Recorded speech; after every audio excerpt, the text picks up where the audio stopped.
Today I'll be discussing an alternative last face method for Megaminx.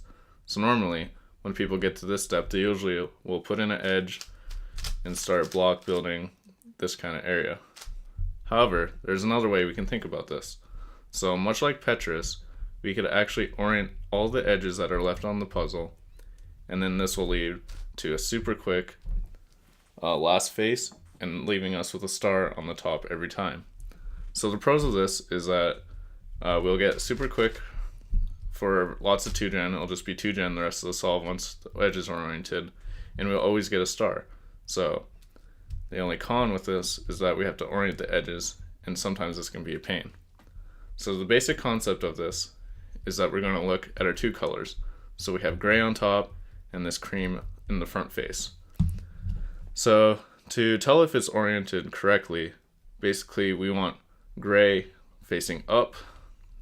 So for example, this one's oriented because gray is facing up, and if a gray is on here, we want it so that when we turn it, it'll be facing up. So this one is correctly oriented because it's facing up. However, this one, when it's on the front face, it's not facing up when we move it here, so this will be misoriented. Now similarly for cream, we want it facing the front, so this one here is misoriented, and if it's on the top layer, we want it similarly facing the front as well, so it's misoriented here. So here we can quickly see we have two misoriented edges right here, and then two here. Now, the best way to do it, you want to put the misoriented edge in a spot here, for example, and you can either take it out with a front or back move, we'll call these.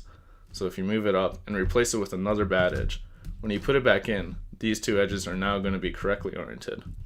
Now for the other two, this is the other way we can solve it, instead of putting it here and switching with it, for example, or these two, sorry.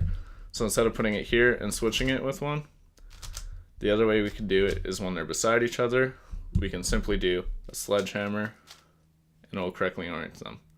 So now once we get to this spot, everything is oriented in the terms of the edges, so now we'll leave for a very quick last face. So for example, this is all 2gen now, and like we said before, we'll end up with a cross on top. As of right now, not too many fast people use this.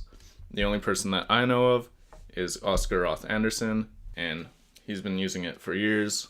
I think this has great potential, and is something that fast Megaminx solvers should look into, because you get cases where there's only two misoriented edges, and it can save you from having to orient the last layer edges. So that's the tip for today. Feel free to have fun with it, try it out, and see if it improves your times at all. And if so, let me know. Peace.